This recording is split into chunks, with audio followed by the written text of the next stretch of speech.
Hey everyone, Matt Thomas here. Thanks for watching. So I wanted to do a video series on how to teach poetry so that your students really enjoy it. And I can tell you this with no exaggeration, your students will love this. One of the things I think going throughout this videos, I'm gonna give kind of my perspective on poetry. You may agree, you may disagree, whatever. If none of that is important to you, just disregard all of it and just focus on the lessons. But I will say my personal perspective of poetry is I feel that poetry is taught incompletely to students.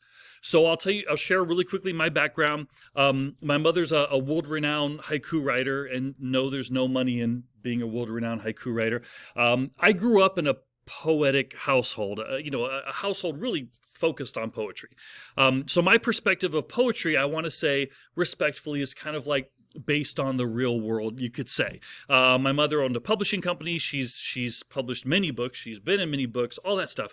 So I kind of look at poetry differently than maybe someone who doesn't have a lifelong background in it, I guess, if you will.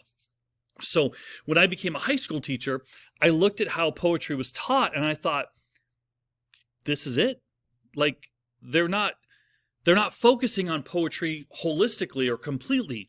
They're just focusing on one aspect of poetry. And so when I ask my students, how many of you don't care for poetry so much, the hands just shoot up. And I always say that like it would be like, let's say someone goes, I hate food. I'm like, what are you talking about? Oh, I hate food. I had food once when I was a kid and I can't stand it. I'm like, what did you eat? Broccoli? Yeah, I had broccoli one day and I hated it, so I hate food. And you're like, wait, but broccoli's just one type of food. Why not orange chicken? Why not other stuff? Well, I don't know. I didn't have that. And so to me, poetry is that way. So it's if you, as our students, I feel like education we just teach a very small aspect of poetry in a very particular way that is not always enjoyable.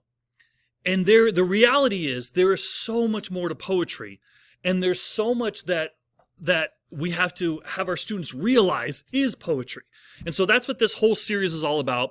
And I can promise you, when I say that, how to teach poetry so your students really enjoy it, I'm not exaggerating and I'm not kidding. I'm going to present to you a lot of lessons that I've done for years, and the students really enjoyed them. And when I would talk, even when I would guest teach and I would talk about poetry in a way that's different than the students would hear, they would get excited, like, oh, I wish we did more of that in class. So anyway, that's what this video series is all about. I've shot these, I've recorded these lessons in little, individual vignettes so that you can kind of pick and choose what lesson you'd like, as opposed to recording a whole 30-minute video. So feel free to just kind of pick and choose the lessons you've liked, that you like and you want to look at, and I'll talk about the science behind why these lessons are effective. Thanks.